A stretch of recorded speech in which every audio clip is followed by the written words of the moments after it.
Welcome in CDP nation. दोस्तों, हम लोग पढ़ रहे हैं अधिगम। टेट और सुपर टेट से रिलेटेड सबसे मोस्ट इंपॉर्टेंट टॉपिक अधिगम चल रही है, जिसमें अब तक हमने 4 पार्ट पढ़ चुके हैं। आज 5वें भाग को पढ़ना है। बहुत अच्छा लग रहा है आप लोगों से मिलके कि आप 4 भाग से साथ में बने हुए हैं। आज मोस्ट इंपॉर्टेंट टॉपिक तक पहुंच चले हैं अधिगम के, और वो है उद्दीपन अनुक्रिया का सिद्धांत। एडवर्ड ली थॉर्नडाइक का दिया हुआ उद्दीपन अनुक्रिया का सिद्धांत। अधिगम सिद्धांत में सबसे पहले सिद्धांत की जब बात आती है तो नाम आता है एडवर्ड ली थॉर्नडाइक का। ये एक अमेरिकी मनोवैज्ञानिक थे जिन्होंने अपना सिद्धांत 1903 में दिया था। इनकी 2 पुस्तकें आई थी जो बहुत ज्यादा इंपॉर्टेंट हैं। उन पुस्तकों की अगर बात कही जाए तो एक पुस्तक का नाम है एजुकेशन साइकोलॉजी या एजुकेशनल साइकोलॉजी। इस पुस्तक का नाम है एजुकेशनल साइकोलॉजी। ये पुस्तक बहुत ज्यादा प्रसिद्ध है। ये आई थी 1903 में। इसी पुस्तक में थॉर्नडाइक ने अपना सिद्धांत दिया था। ठीक, इस पुस्तक में थॉर्नडाइक ने अपना सिद्धांत दिया। यही पुस्तक दोबारा प्रकाशित की गई कुछ सुधारों के साथ, और जब दोबारा प्रकाशित हुई तो वो था सन 1913। यही रीजन है, हमने पिछले पार्ट में आपको बताया था कि कुछ लोग ये दावा करते हैं कि ये सिद्धांत 1903 में नहीं बल्कि 1913 में आया, और उसके जवाब में यही बात है कि अगर 1913 में ये सिद्धांत आया और 1904 में पावलोव कब आया, तो आपने ये कैसे कह दिया कि थॉर्नडाइक ने अधिगम का सबसे पहला सिद्धांत दिया और अधिगम सिद्धांतों का जनक थॉर्नडाइक को कहा जाता है। अगर पावलोव का सिद्धांत पहले आया तो अधिगम सिद्धांतों का जनक पावलोव को कहना चाहिए, जबकि ऐसा है नहीं। है क्या कि अधिगम सिद्धांतों के जनक एडवर्ड ली थॉर्नडाइक हैं, और इनका सिद्धांत 1904 से पहले आया था, 1903 में आया था। तो एजुकेशनल साइकोलॉजी, इसी को अगर हिंदी स्वरूप में आप कर दें तो हिंदी स्वरूप में आते ही इसका अर्थ हो जाता है शिक्षा मनोविज्ञान। क्या अर्थ हो जाएगा? शिक्षा मनोविज्ञान। ठीक, थॉर्नडाइक ने सबसे पहले प्रयोग किया, शिक्षा मनोविज्ञान या एजुकेशनल साइकोलॉजी के नाम से अपनी पुस्तक को प्रकाशित किया। और जब इन्होंने सबसे पहले प्रयोग किया तो ये पहले मनोवैज्ञानिक थे जिन्होंने पशु पर या जानवर पर प्रयोग किया था। थॉर्नडाइक पहले मनोवैज्ञानिक थे जिन्होंने जानवर पर प्रयोग किया। और थॉर्नडाइक ने किस जानवर पर प्रयोग किया था? तो थॉर्नडाइक ने बिल्ली पर प्रयोग किया था। थॉर्नडाइक ने बिल्ली पर प्रयोग किया था।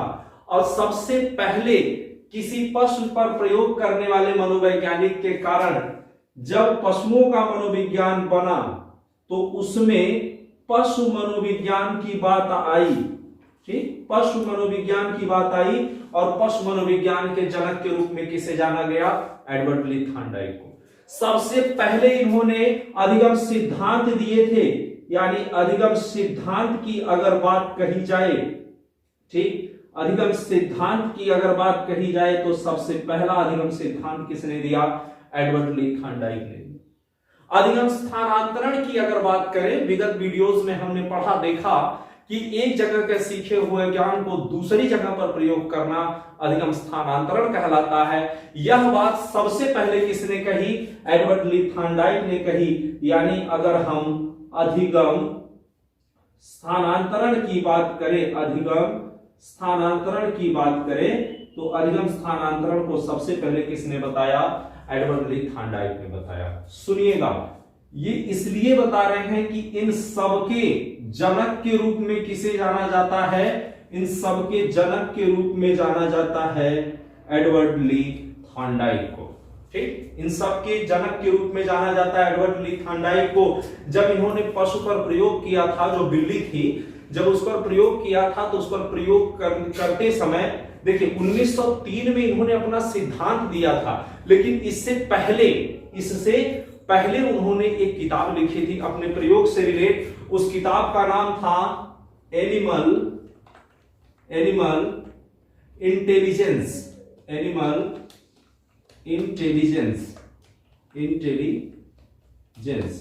ये किताब आई थी 1898 ईस्वी में। ठीक है, एनिमल इंटेलिजेंस नामक जो किताब थी ये आई थी 1898 ईस्वी में। ठीक है, देखिएगा अभी सिद्धांत शुरू नहीं किए हैं, लेकिन उससे पहले आपसे कहां से सवाल बनते हैं उनकी बात करें तो एडवर्ड ली थॉर्नडाइक की एक पुस्तक है एनिमल इंटेलिजेंस, और इनकी एक और पुस्तक है एजुकेशन साइकोलॉजी या एजुकेशनल साइकोलॉजी। एनिमल इंटेलिजेंस 1898 में आई थी और एजुकेशनल साइकोलॉजी 1903 में आई थी। ठीक है, शिक्षा मनोविज्ञान, पशु मनोविज्ञान, अधिगम स्थानांतरण, अधिगम सिद्धांत या व्यवहारवादी अधिगम सिद्धांत के जनक किसे कहा जाता है? एडवर्ड ली थॉर्नडाइक को कहा जाता है। किसे? एडवर्ड ली थॉर्नडाइक को कहा जाता है। ठीक है, इतना नोट कर लीजिए, फिर आगे चलते हैं। देखिएगा, अब बात करते हैं एडवर्ड ली थॉर्नडाइक के प्रयोग की। ठीक है, एडवर्ड ली थॉर्नडाइक के प्रयोग की अगर बात करें कि इन्होंने अपना प्रयोग किया क्या था, तो देखिएगा एडवर्ड ली थॉर्नडाइक कोलंबिया विश्वविद्यालय में प्रोफेसर हुआ करते थे। अमेरिका के कोलंबिया विश्वविद्यालय में ये विज्ञान विषय के प्रोफेसर थे, साइकोलॉजी के नहीं, विज्ञान विषय के प्रोफेसर थे कोलंबिया विश्वविद्यालय में।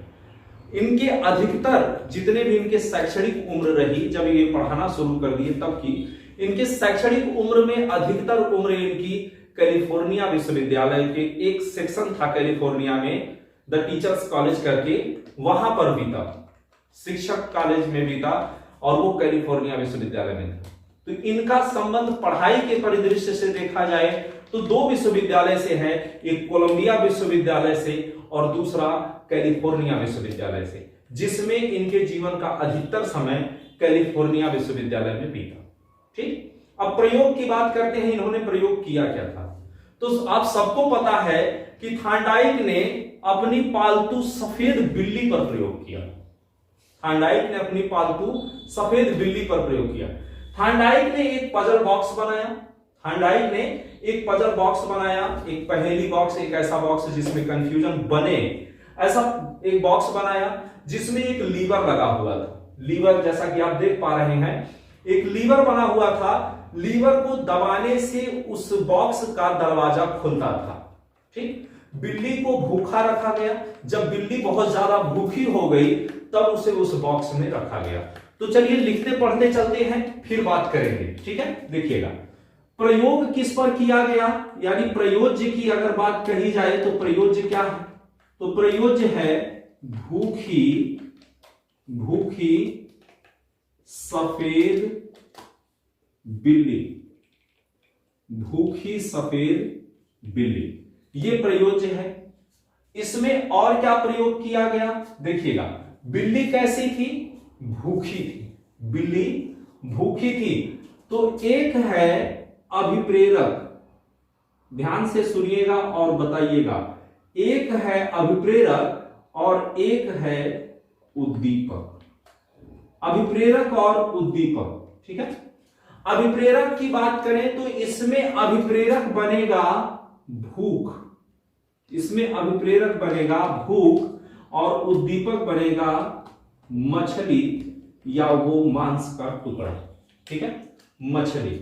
उद्देश्य की अगर हम बात करें कि बिल्ली का उद्देश्य क्या था, तो बताइएगा। बिल्ली का उद्देश्य था भोजन को पाना या उस मछली के टुकड़े को पाना। ठीक है, तो भोजन प्राप्ति उसका उद्देश्य था। अगर उद्देश्य था तो किस प्रकार की बाधा थी? उद्देश्य को प्राप्त करने में कोई बाधा नहीं होगी, वो बाधा थी बंद पिंजरा। बंद पिंजरा, बंद पिंजरा, पिंजरे का बंद होना या बंद रहना, ये बाधा थी। देखिएगा, प्रयोज्य था भूखी सफेद बिल्ली, जिस पर प्रयोग किया गया। अभिप्रेरक भूख थी, उद्दीपक मछली और भोजन उद्देश्य था, जिसमें समस्या बन रही थी पिंजरे का बंद होना। सुनिएगा, अब चित्र को जैसा आप देख पा रहे हैं उस हिसाब से आप समझिए, हम बता रहे हैं। देखिएगा, जब यह हुआ कि बिल्ली बहुत ज्यादा भूखी हो गई तो उसे एक बॉक्स में बंद किया गया, जिस बॉक्स को जालीदार रखा गया था ताकि बाहर रखी हुई विषय वस्तु उसे दिखाई दे। ठीक, अब बिल्ली का पसंदीदा खाना अगर बात करें तो एक मछली है और दूसरा दूध है। तो दूध को न रख के मछली को रखा था थॉर्नडाइक। जब बिल्ली बहुत ज्यादा भूखी थी, उसे पिंजरे में रख दिया गया और उसके सामने जैसे ही मछली का टुकड़ा रखा गया या मछली को रखा गया, बिल्ली उसे देखते ही अपने आपे से बाहर होने लगी। उसकी भूख बहुत ज्यादा बढ़ गई और वो तड़फड़ाने लगी। बिल्ली उछल कूद करने लगी, इधर उधर उछल कूद करते करते अचानक से गलती से उस पिंजरे का लीवर दब जाता है और पिंजरा खुल जाता है। पिंजरे के खुलने पर बिल्ली बाहर निकलती है, भोजन करती है और फिर से बिल्ली का काम तो हो गया, फिर से थर्डाइक पकड़ के उसको पिंजरे में बंद कर देते हैं। ये काम कई बार चला। अब इस काम में हुआ क्या वो समझिएगा। पहले बिल्ली इधर उधर उछल कूद करती थी, उसको पता नहीं चलता था कैसे खुल गया। फिर धीरे धीरे उसको ये आभास हुआ कि यार हर जगह नहीं उछलना चाहिए, चलते हैं किसी एक ही साइड में उछलने से ये काम हो रहा है। धीरे धीरे वो उस बॉक्स की एक एरिया को तय करने लगी कि हर जगह उछलने से काम नहीं हो रहा। धीरे धीरे वो उस क्षेत्र पे चली गई जहां उछलने से ये काम हो रहा था। अभी भी उसको नहीं पता था कि क्यों ऐसा हो रहा है। धीरे धीरे उसको पता चला कि उछल कूद करने से नहीं कुछ हो रहा है, बल्कि ये जो लीवर दिखाई दे रहा है, इसे दबाने से दरवाजा खुल रहा है। यानी पूरे प्रयोग में हुआ क्या? पूरे प्रयोग में यही हुआ कि बिल्ली ने बार बार प्रयास किया और जितनी बार प्रयास करती गई उतना ज्यादा वो सीखती चली गई। यानी जितनी देर तक ये प्रयोग होता रहा, जितने दिनों तक ये प्रयोग होता रहा, उसमें यही देखा गया कि हर बार बिल्ली के गलतियों की संख्या घटती गई और सीखने की संख्या बढ़ती गई।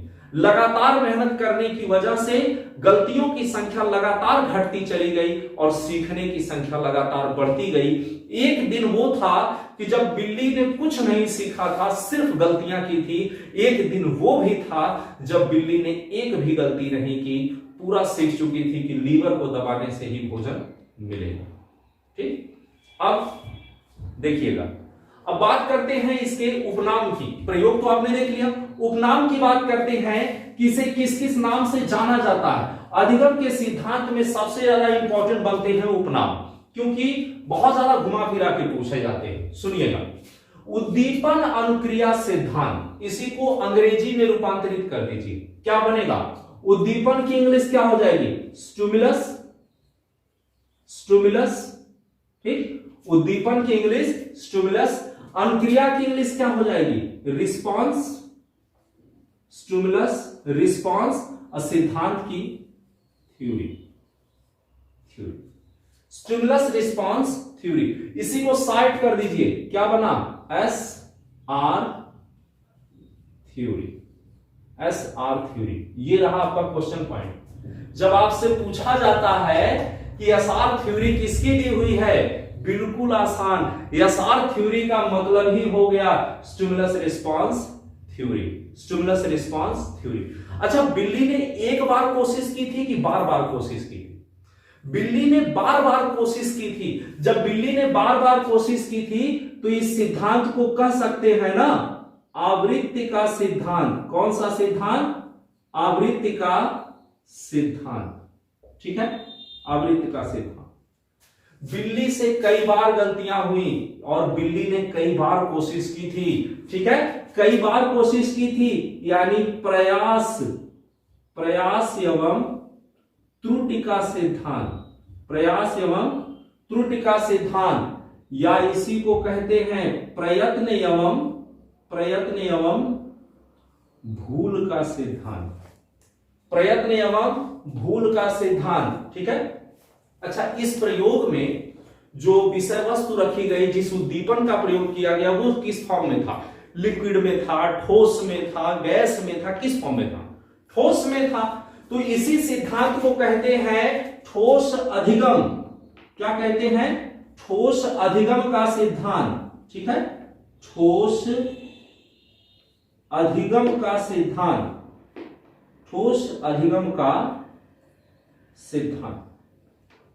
ठोस अधिगम का सिद्धांत। हमने आपसे थोड़ी देर पहले ये बात कही कि धीरे धीरे जब ये प्रक्रिया होने लगी तो बिल्ली इधर उधर उछल कूद न मचा के बिल्ली को यह समझ में आ गया कि क्या करना है, यानी वो चयन करना सीख गई। तो इसी सिद्धांत को कहते हैं चयन का सिद्धांत। क्या कहते हैं?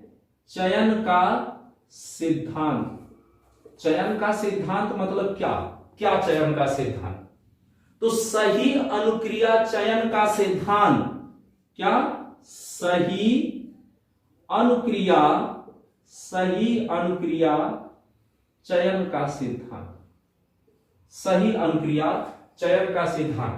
ये कुछ महत्वपूर्ण उपनाम है इस सिद्धांत के। देखिए, अब बात करते हैं थॉर्नडाइक ने जो प्रयोग किया, बिल्ली पर जो प्रयोग उन्होंने किया, वो प्रयोग करने के बाद उन्होंने निष्कर्ष क्या निकाला। ठीक है, बात करेंगे निष्कर्ष की। निष्कर्ष तो देखिए, थॉर्नडाइक ने जो प्रयोग किया उसके दो निष्कर्ष निकले मुख्य रूप से। पहला निष्कर्ष क्या था? पहले निष्कर्ष में उन्होंने कहा कि किसी भी विषय वस्तु को सीखने के लिए अधिगमकर्ता का आंतरिक रूप से स्वयं अभिप्रेरित होना जरूरी है। क्या कहा उन्होंने? उन्होंने कहा कि सीखने के लिए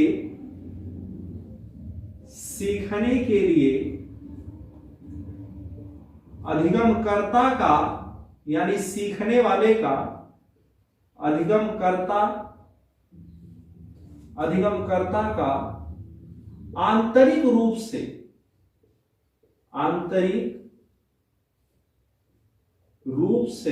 अधिगमकर्ता का आंतरिक रूप से स्वयं अभिप्रेरित होना, स्वयं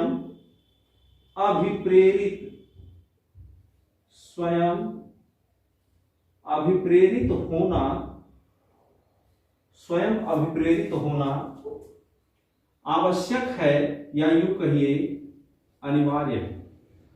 ठीक है, स्वयं अभिप्रेरित होना अनिवार्य है। ठीक, एग्जाम्पल की अगर बात करें, जो बात इन्होंने कही कि उसका अभिप्रेरित होना अनिवार्य है, यानी जरूरी है कि पहले वो खुद लालायित हो उस काम को करने के लिए, तब होगा। जैसे अगर एग्जाम्पल की बात करें तो जैसे जो प्रयोग थॉर्नडाइक ने किया उसमें देखा जा सकता है बिल्ली की भूख। जैसे बिल्ली की भूख, यानी बिल्ली भूखी थी इसलिए वो काम की। बिल्ली भूखी थी यानी आंतरिक रूप से उसको उसकी जरूरत थी, इसलिए उसने उछल कूद की या प्रयास किया। अगर बिल्ली को भूख नहीं लगी होती, यहां तक पूरा खा के टुन रहती, तब अगर उसके सामने मछली, सिर्फ मछली ही क्या दूध भी रख दीजिए, तब क्या वो उछल कूद करती? बिल्कुल नहीं। आपको जो बहुत ज्यादा पसंद है उसके लिए भी अगर उसकी आवश्यकता आपको नहीं है तो क्या आप उसके लिए प्रयास करेंगे? बिल्कुल नहीं। आप टीचर बनने के लिए प्रयासरत हैं, आप टीचर बनने के लिए प्रयासरत हैं, भले आप गवर्नमेंट टीचर न बने हो, लेकिन आपकी मंथली इनकम लाखों में हो, आपका बिजनेस अच्छा खासा चल रहा हो, आपको 10 लाख 15 लाख रुपए महीने के बड़े आराम से आ जाते हैं, बैठे बैठे आ जाते हैं, मजदूर काम करते हैं, वर्कर्स काम करते हैं, और आप अच्छा खासा मोटा रकम कमा रहे हैं, तो आप क्या टीचर बनने के लिए 50 60 70 हजार के लिए आप प्रयास करेंगे? बिल्कुल नहीं करेंगे। उसकी जरूरत ही नहीं है, क्योंकि उससे कई गुना ज्यादा आप उससे भी ज्यादा आसानी से कमा ले रहे हैं। ठीक है, तो किसी भी कार्य को सीखने के लिए जरूरी है कि अधिगमकर्ता आंतरिक रूप से अभिप्रेरित हो। अधिगमकर्ता आंतरिक रूप से कैसा हो? अभिप्रेरित हो, तब जाकर के वह उस कार्य को सीखेगा। दूसरा निष्कर्ष क्या निकाला थॉर्नडाइक ने? दूसरा निष्कर्ष निकाला कि उद्दीपक प्रभावशाली होना चाहिए। क्या कहा इन्होंने? इन्होंने कहा उद्दीपक प्रभावशाली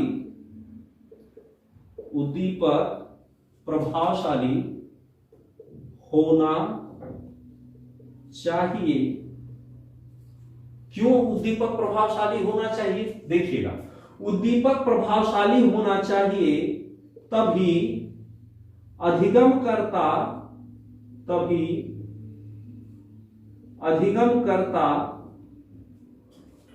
उसे प्राप्त करने के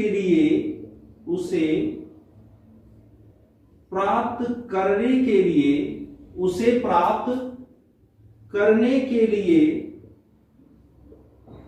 बार बार प्रयास करेगा। बार बार प्रयास करेगा और सीख जाएगा, और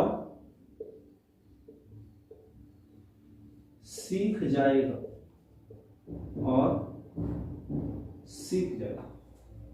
देखिएगा क्या बात कही गई। थॉर्नडाइक ने कहा कि अधिगमकर्ता कार्य करे, इसके लिए जरूरी है कि उद्दीपक जो स्टिमुलस है वो पावरफुल होना चाहिए। ठीक है, स्टिमुलस पावरफुल होना चाहिए। जैसे उनके प्रयोग में दिखाया गया कि भूखी बिल्ली के सामने, भूखी बिल्ली के सामने मछली का टुकड़ा, मछली का टुकड़ा, ठीक है, मछली का टुकड़ा। देखिए उद्दीपक कैसा होना चाहिए, तो उद्दीपक प्रभावशाली होना चाहिए। ठीक है, अगर बिल्ली को भूख तो लगी ही थी, वो आंतरिक रूप से अभिप्रेरित तो थी कि वह कुछ करेगी, अपनी भूख मिटाएगी, उछल कूद करेगी, मतलब अभिप्रेरित थी उस क्रिया को करने के लिए, उस पिंजरे से बाहर आने के लिए। उसकी भूख उसे लगातार प्रेस कर रही थी या उस पर दबाव बना रही थी। लेकिन अगर उद्दीपक प्रभावशाली न हो, उसके सामने मछली न रख के पिज्जा रख दिया जाए, बर्गर रख दिया जाए, रसगुल्ला, गुलाब जामुन, कुरकुरे रख दिया जाए, तब भी क्या बिल्ली इतनी ही उछल कूद करेगी?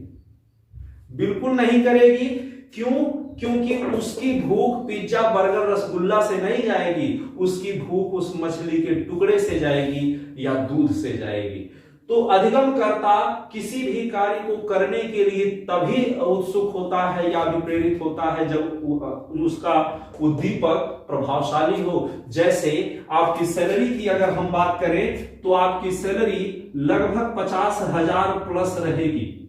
ठीक है, आपकी सैलरी 50,000 प्लस बनेगी, लेकिन इसी में से कह दिया जाए कि 50,000 से अधिक आपकी सैलरी नहीं बनेगी, तब कुछ लोग इच्छुक रहेंगे कि चलिए ठीक है तब भी 50,000 तो बनेगी। लेकिन यहीं पर अगर कह दिया जाए कि आपकी सैलरी सिर्फ 5,000 बनेगी एक महीने की, तब बेरोजगारी की मार है। हो सकता है कि कुछ लोग तैयार हो जाए कि चलो कोई नहीं, भागते भूत की लंगोटी ही सही, कम से कम 5,000 तो मिलेगा। लेकिन अगर इसी में से एक और कम हो जाए, तब अगर कहा जाए कि एक महीने तक आप पढ़ाएंगे, काम करेंगे तो आपको 500 रुपए मिलेंगे, अब बताइए आप में से कितने लोग पढ़ाने की इच्छा रखते हैं? नहीं पढ़ाएंगे। कारण है इसका ये नहीं कि आप देश के हित में नहीं सोच रहे हैं, ऐसा नहीं है। देश के हित में सोचते हैं, फ्री में भी पढ़ा सकते हैं, आवश्यकता पड़ने पर फ्री में पढ़ा सकते हैं। लेकिन जब आपका पूरा समय लग जाए और बदले में आपको सिर्फ 500 मिले, जब आपका पूरा समय लगे और बदले में आपको सिर्फ 500 मिले, तो आप अपना जीवन चलाएंगे कैसे? जीवन यापन करेंगे कैसे? आपके बलबूते जो आपका परिवार जी रहा है वो कैसे चलेगा? जीवन शैली आपकी पूरी तरह से चरमरा जाएगी, बिगड़ जाएगी, जीवन यापन संभव ही नहीं हो पाएगा आज की दुनिया में। ठीक है, तो आप टीचर बनने के लिए इसलिए उत्सुक हैं क्योंकि इसकी सैलरी अच्छी खासी होती है। ठीक, सैलरी अच्छी खासी होती है, सैलरी इतनी मिल जाती है कि आप बड़े आराम से अपने परिवार का ससम्मान जो है पालन पोषण कर सकते हैं, ससम्मान पालन पोषण कर सकते हैं। ठीक, तो उद्दीपक हमेशा अधिगमकर्ता को कार्य करने के लिए उकसाता रहता है या बढ़ावा देता है। ठीक है, देखिएगा थॉर्नडाइक की अगर बात कही जाए तो बड़ी इंपॉर्टेंट टॉपिक बनती है थॉर्नडाइक से रिलेटेड। इसका स्क्रीनशॉट ले लीजिए, फिर तुरंत आपको बताते हैं अगली टॉपिक। देखिएगा थॉर्नडाइक से रिलेटेड अगर बात कही जाए तो थॉर्नडाइक ने अपने प्रयोग और अपने निष्कर्षों के आधार पर कुछ नियम दिए थे अधिगम से संबंधित। ठीक, जिसमें से 3 मुख्य नियम बने और 5 गौण नियम बने। ठीक, अब देख लेते हैं 3 मुख्य नियम कौन से थे और 5 गौण नियम कौन से थे।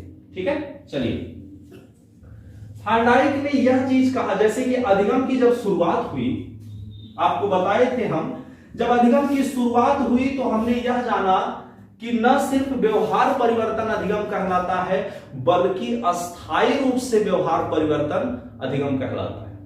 उस अस्थायी रूप में हमने सीखा कि अभ्यास, प्रशिक्षण और अनुभव द्वारा, अभ्यास, प्रशिक्षण और अनुभव द्वारा व्यवहार में आया हुआ परिवर्तन स्थायी होता है। ठीक, उसी प्रकार से इन्होंने जो नियम दिए, थांडाइक ने जो नियम दिए वो मुख्यतः दो भाग में बढ़ते हैं। सुनिएगा, वो दो भाग कौन से बढ़ते हैं? एक भाग बनता है मुख्य प्रकार, ठीक है, एक भाग बनता है मुख्य प्रकार और दूसरा भाग बनता है गौण प्रकार। ठीक है, एक भाग मुख्य प्रकार और दूसरा भाग गौण प्रकार। तो थांडाइक द्वारा दिए गए मुख्य नियमों की संख्या कितनी है? तो मुख्य नियमों की संख्या है 3 और थांडाइक द्वारा दिए गए गौण नियमों की संख्या कितनी है? तो गौण नियमों की संख्या है 5। ठीक है, मुख्य नियमों की संख्या 3 और गौण नियमों की संख्या 5। देख लेते हैं मुख्य नियमों में 3 नियम वो हैं कौन से। तो पहला नियम जो थांडाइक का है वो है तत्परता या तैयारी का नियम। कौन सा? तत्परता या तैयारी का नियम, तत्परता या तैयारी का नियम। दूसरा नियम कौन सा है? दूसरा है अभ्यास, अभ्यास या प्रयास का नियम, अभ्यास या प्रयास का नियम। और तीसरा नियम है प्रभाव, प्रभाव या परिणाम का नियम, प्रभाव या परिणाम का नियम। गौण नियमों की अगर बात करें कि गौण नियम कौन कौन से हैं, तो गौण नियम देख लेते हैं।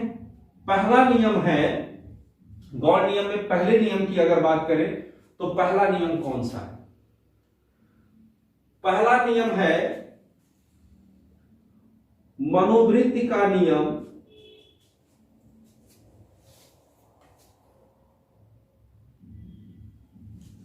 देखिए गौण नियम की अगर बात करें तो गौण नियम में कौन कौन से हैं? 5 नियम हैं।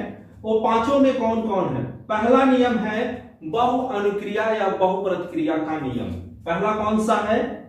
बहु अनुक्रिया, बहु अनुक्रिया या बहु प्रतिक्रिया का नियम, बहु प्रतिक्रिया का नियम। ठीक, दूसरा नियम कौन सा है? तो दूसरा नियम है मनोवृत्ति या चित्त वृत्ति या मानसिक विन्यास का नियम। क्या है? मनोवृत्ति, मनोवृत्ति या चित्त वृत्ति, चित्त वृत्ति या मानसिक, मानसिक विन्यास का नियम, मानसिक विन्यास का नियम। तीसरा क्या है? तीसरा है आंशिक क्रिया का नियम। क्या है? आंशिक, आंशिक क्रिया का नियम। ठीक, चौथा नियम कौन सा है? चौथा नियम है आत्मसात या आत्मीयता का नियम। ठीक है,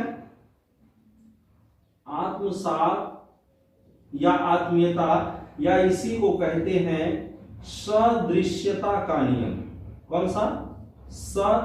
सदृश्यता का नियम। पांचवें और अंतिम की बात करें तो पांचवा नियम है साहचर्य का नियम। कौन सा नियम? साहचर्य का नियम। साहचर्य मतलब होता है संबंध। ठीक है, साहचर्य का नियम। ये थांडाइक द्वारा बताए गए नियम है। ठीक है, ये थांडाइक द्वारा बताए गए नियम है। मुख्य नियम 3 हैं, तत्परता, अभ्यास और प्रभाव। गौण नियम 5 हैं, बहुअनुक्रिया, मनोवृत्ति, आंशिक क्रिया, आत्मसात और साहचर्य। ठीक, ये मुख्य नियम और गौण नियम की सूची है। आप स्क्रीनशॉट लीजिए, तुरंत आगे चलते हैं। देखिए एक बार फिर आपको बताएं, अगर आप स्क्रीनशॉट नहीं ले पाते हैं तो कोई दिक्कत नहीं है, आप सिर्फ आराम से क्लास करिए। हमने आपको पहले भी वीडियोस में कहा है, दूसरे तीसरे हर वीडियोस में आपसे कहते हैं सिर्फ आप टेलीग्राम से जुड़ जाइए। जब आप टेलीग्राम से जुड़ेंगे तो जो भी मैटर हम आपको लिखवा रहे हैं ये सभी मैटर खुद हम लिख के पीडीएफ बनाएंगे और आपको उस टेलीग्राम पर फ्री में पीडीएफ मिल जाएगा। तो आपको परेशान होने की आवश्यकता नहीं है, सिर्फ अपना 100% पढ़ने पर देना है, टेलीग्राम से जुड़ना है और टेलीग्राम से जुड़ करके आपको फ्री में पीडीएफ मिल जाएगी। ठीक है, तो देख लीजिए, स्क्रीनशॉट आप लेना चाहते हैं तो ले लीजिए, फिर तुरंत पढ़ते हैं थांडाइक के मुख्य नियमों को डिटेल में।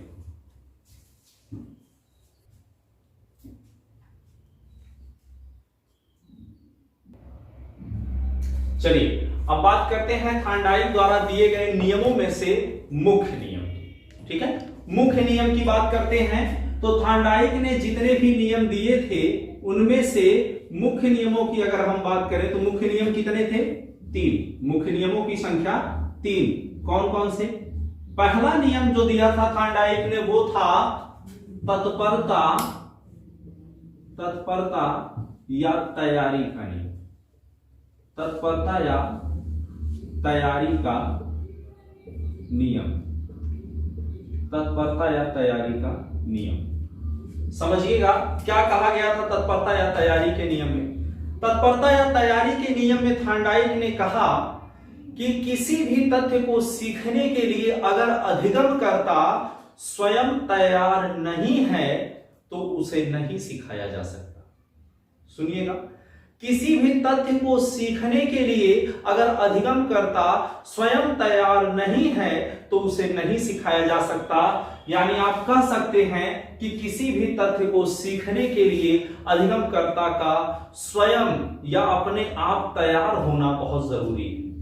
एग्जाम्पल की बात करें तो जैसे किसी घोड़े को जबरदस्ती या बलपूर्वक तालाब तक ले जाया तो जा सकता है। किसी घोड़े को बलपूर्वक तालाब तक ले जाया जा सकता है, लेकिन पानी पीने के लिए उसे बाध्य नहीं किया जा सकता। ठीक है, पानी पीने के लिए उसे बाध्य नहीं किया जा सकता।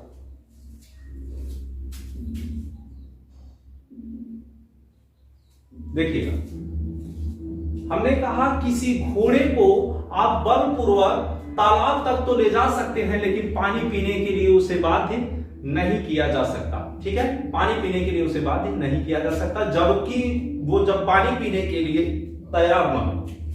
दूसरे नियम की बात करें, दूसरा नियम क्या कहता है? दूसरा नियम है अभ्यास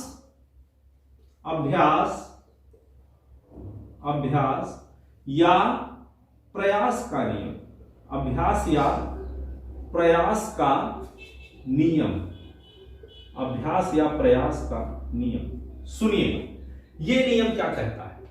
यह नियम कहता है कि किसी भी कार्य को सीखने के लिए अधिगमकर्ता का बार बार प्रयास करना या अभ्यास करना बहुत आवश्यक है या अनिवार्य है। जब आप किसी भी कार्य को सीख रहे होते हैं तो अभ्यास करने से ही आप उसे बार बार अभ्यास करने से, प्रयास करने से ही सीख पाते हैं। जैसे साइकिल चलाना। साइकिल चलाने के एग्जाम्पल की अगर हम बात करें तो आप साइकिल चलाते हैं और उसे सीखते भी हैं, और सीखते इसलिए हैं क्योंकि आप बार बार प्रयास करते हैं। ठीक, आप साइकिल चलाना इसलिए सीख पाते हैं क्योंकि आप बार बार प्रयास करते हैं।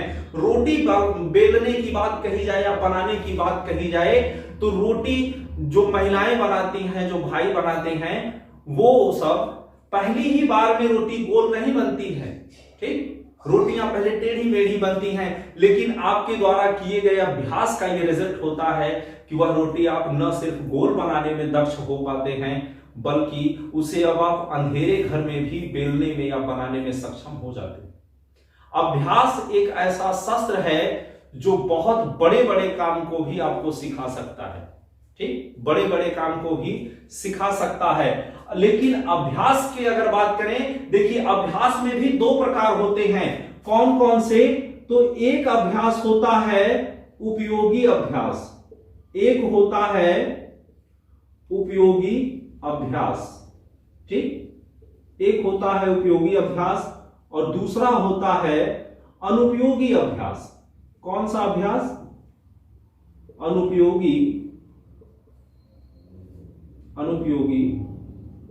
अभ्यास।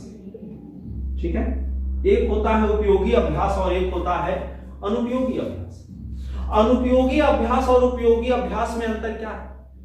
आप सीखने के लिए तो बहुत सी चीजें सीखते हैं। ठीक है, सीखने के लिए आप बहुत सी चीज सीखते हैं, बहुत से कार्य सीखते हैं, बहुत से ज्ञान को सीखते हैं, लेकिन उनमें से कुछ बातों का उपयोग आप भविष्य में कर पाते हैं और कुछ बातों का उपयोग आप भविष्य में नहीं करते।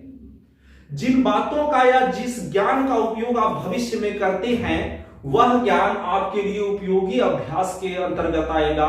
जिसका प्रयोग आप भविष्य में नहीं करते हैं वो अनुपयोगी के अंतर्गत आएगा। ठीक है, उपयोगी अभ्यास की अगर बात करें तो एक ऐसा अभ्यास या एक ऐसा ज्ञान जो आप अभ्यास के माध्यम से अर्जित तो करते हैं लेकिन उसका उपयोग भविष्य में होता है। एक ऐसा ज्ञान जिसका उपयोग भविष्य में होता है। ठीक।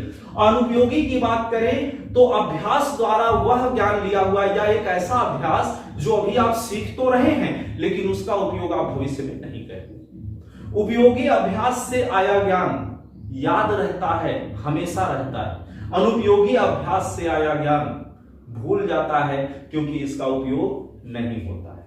ठीक है। अब अभ्यास की बात हो गई। तीसरा नियम कौन सा है भाई?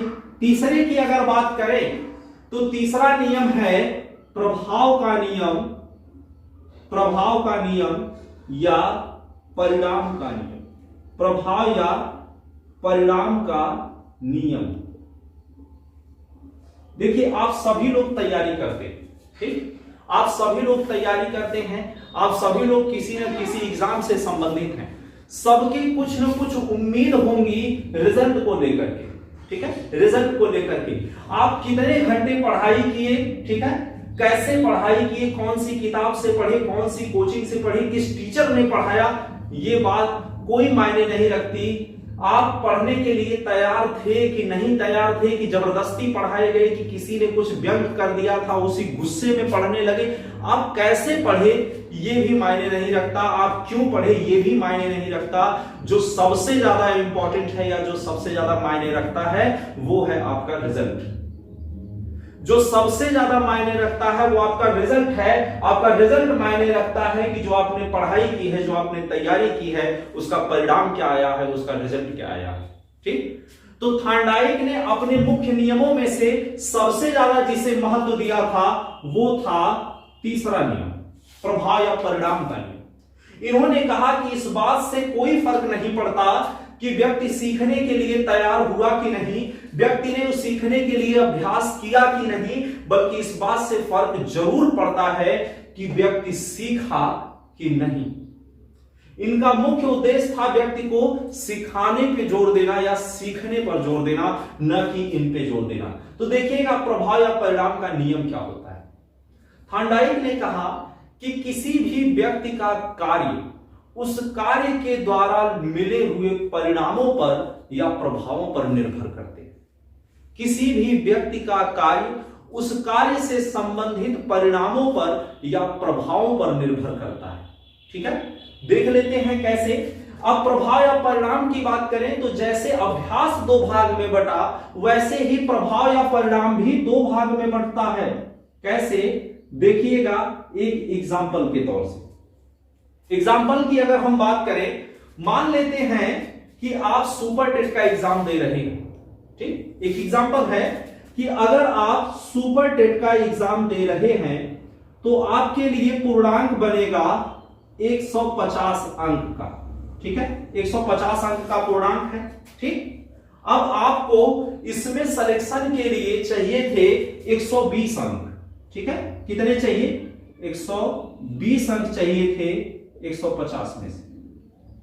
अगर 120 अंक आ गए, अगर 120 अंक आ गए तब कैसा परिणाम? तो दोनों आएंगे। अब 120 पे अगर सिलेक्शन हो रहा है तो 120 से कम आपके नंबर आएंगे तब भी परिणाम ही है, 120 से अधिक अगर आएंगे तब भी परिणाम ही है। लेकिन दोनों प्रकार के परिणाम में फर्क है। एक परिणाम वह है जिसकी आपने अपेक्षा की थी, एक परिणाम वह है जिसकी आपने अपेक्षा की थी। यानी अगर 120 आ जाता है तो वो परिणाम आ गया जिसकी आपने अपेक्षा की। तो अपेक्षाकृत परिणाम, ध्यान से सुनिएगा, अपेक्षाकृत परिणाम संतोषजनक परिणाम कहलाता है। अपेक्षाकृत यानी जितनी आपने उम्मीद की थी, जो आपकी अपेक्षा थी, अगर उतना परिणाम आ गया तो वो कहलाएगा संतोषप्रद या संतोषजनक परिणाम। ठीक है, तो एक परिणाम हो गया संतोषप्रद, संतोषप्रद या संतोषजनक परिणाम। लेकिन अगर 120 पे सिलेक्शन था, अगर 120 नहीं आ पाया, किसी भी कारण से ना आया हो, लेकिन अगर नहीं आ पाया तब भी तो परिणाम आया, रिजल्ट आया ना। लेकिन वो रिजल्ट कैसा है, क्या अब वो रिजल्ट संतोष देगा? नहीं। यानी जो रिजल्ट या जो परिणाम अपेक्षाओं की पूर्ति न कर पाए, जो परिणाम अपेक्षाओं की पूर्ति न कर पाए, वह परिणाम असंतोषप्रद परिणाम कहलाता है। जो परिणाम अपेक्षाओं की पूर्ति न कर पाए या जो परिणाम अपेक्षाओं की पूर्ति में असक्षम हो, वो परिणाम असंतोषप्रद परिणाम कहलाएगा। क्या कहलाएगा? असंतोषप्रद परिणाम कहलाएगा। ठीक है, देखिएगा अब एक सरसरी निगाह में देख लेते हैं आज हमने क्या पढ़ा था। तत्परता या तैयारी का नियम, यानी किसी भी व्यक्ति को कुछ भी सिखाने के लिए यह जरूरी है कि पहले वह सीखने के लिए खुद तैयार हो। अभ्यास एवं प्रयास का नियम कहता है कि किसी भी कठिन से कठिन कार्य को भी बार बार प्रयास करके सीखा जा सकता है, बार बार प्रयास करके सीखा जा सकता है। अभ्यास दो प्रकार का होता है, एक उपयोगी होता है और एक अनुपयोगी होता है। प्रभाव या परिणाम का नियम कहता है कि कोई भी अधिगमकर्ता किसी भी कार्य को उसी कार्य से संबंधित परिणाम या प्रभाव के आधार पर करता है। अगर प्रभाव अच्छा है, अगर परिणाम अच्छा मिल रहा है, तब वह उस कार्य को करता है, उस कार्य में उसकी रुचि आती है कि हाँ हम इसे और अच्छे से कर सकते हैं। लेकिन अगर प्रभाव बहुत कमजोर है, तब वह उस कार्य से विरत होने लगता है, अलग होने लगता है। तो प्रभाव का नियम भी दो प्रकार से बढ़ता है, एक संतोषप्रद नियम, एक असंतोषप्रद नियम। ठीक है, अगर आपकी अपेक्षा के हिसाब से रहा तो संतोषप्रद, आपकी अपेक्षा के हिसाब से नहीं है तो असंतोषप्रद। ठीक है, स्क्रीनशॉट ले लीजिए।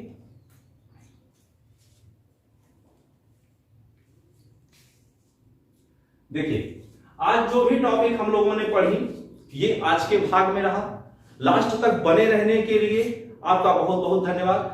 अभी के अभी आपके हित के लिए कह रहे हैं, अभी के अभी टेलीग्राम चैनल से जुड़िए, ज्यादा से ज्यादा लोगों को ये वीडियो साझा करिए, सबको जोड़ लीजिए, अपनी एक टीम बनाइए, एक ऐसा माहौल बनाइए कि आप अगर किसी से भी मिलें तो एक ऐसा माहौल होना चाहिए कि अगर कोई हालचाल की भी बात हो तो उसमें भी आपका सिलेक्शन छुपा हुआ हो। ठीक है, अगर आप लोगों से साझा करेंगे, अपने दोस्तों से साझा करेंगे तो एक माहौल बनेगा और वो माहौल आपको बड़ी आसानी से हंसते खेलते आपके लक्ष्य तक पहुंचा देगा।